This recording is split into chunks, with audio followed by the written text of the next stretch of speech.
Ibigay kami ng pabuya ng 1 million pesos sa kung sino mang makakapagsabi o makakapagbigay ng impormasyon kung sino si Mary Grace Piatos. Nalapit na ako mapahiya.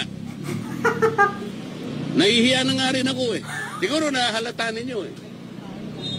Hello mga kadunatics. Desperado na talaga itong mga congressmen na to. Bakit? Mamimigay na sila ng 1 million pesos. Sa kung sinong makapagbibigay sa identity ni Piatos, Mary Grace Piatos. Nako mga kadunatics, grabe. Ang tanong ngayon, kaninong pera?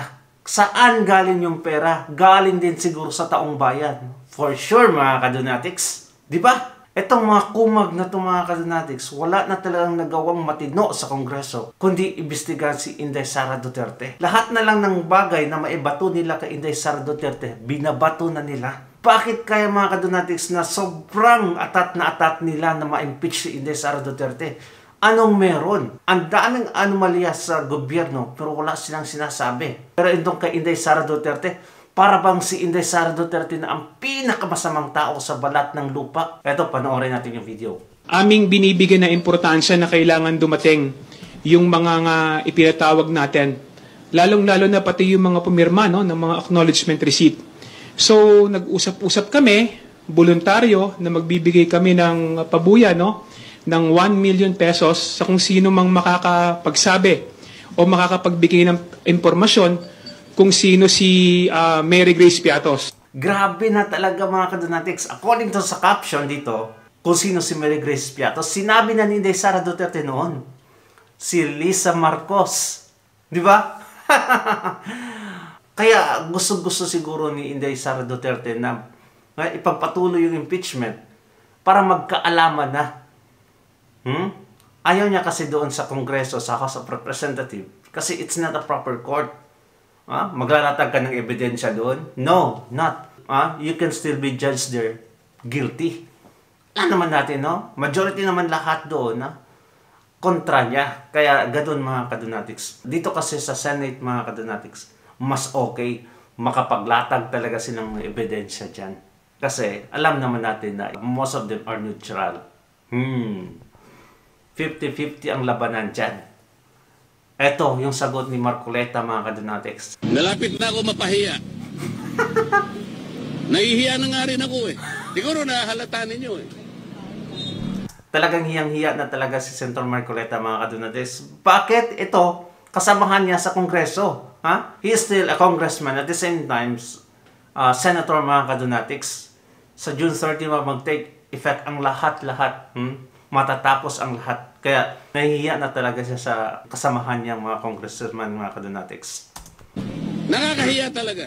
Inami-dami po ng mga ahensya na pinagkalooban ng confidential fund. Bakit po nag-iisa lang? Bakit po paikot-ikot kayo sa nag-iisang ahensya? Wala na po ba kayong pakialam doon sa iba? Anong klaseng gawain ito? Tama talaga, di ba? Ang daming ahensya mga kadunatics. May mga confidential funds yung iba. Pero bakit nga talaga sa OVP lang siya nakasenter? Ano ang meron sa Office of the Vice President? Anong meron kay Inday Sara Duterte? Kung bakit ganon na lang sila kaatat, mapatalsik si Inday Sara Duterte. Nakakahiya nga talaga. Nakakahiya ang Pilipinas. Kaya nga minsan ayaw ko na magiging Pilipino. Tama yan. Totoo yan sinasabi ko mga kadunatics.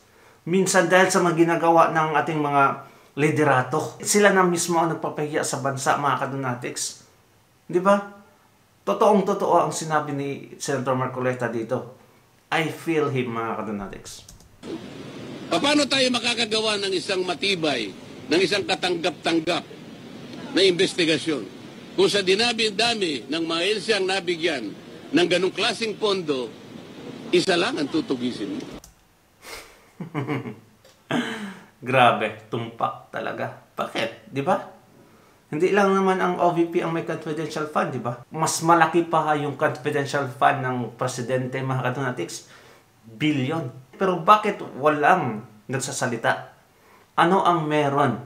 Ano talaga ang meron? Nakakahiya na talaga yung Pilipinas. Grabe.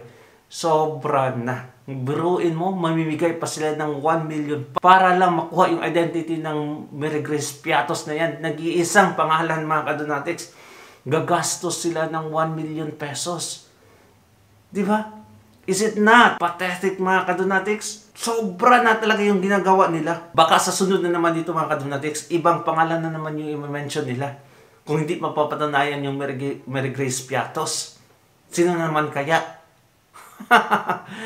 Ay nako, ang sarap talaga sampalin tong mga to. Iuntog pala mga kadonatics para magising sa katotohanan. Anong masasabi mo dito mga kadonatics?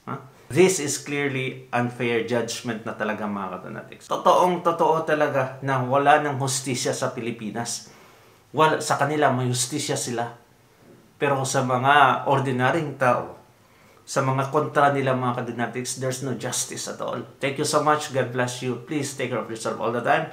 Bye-bye.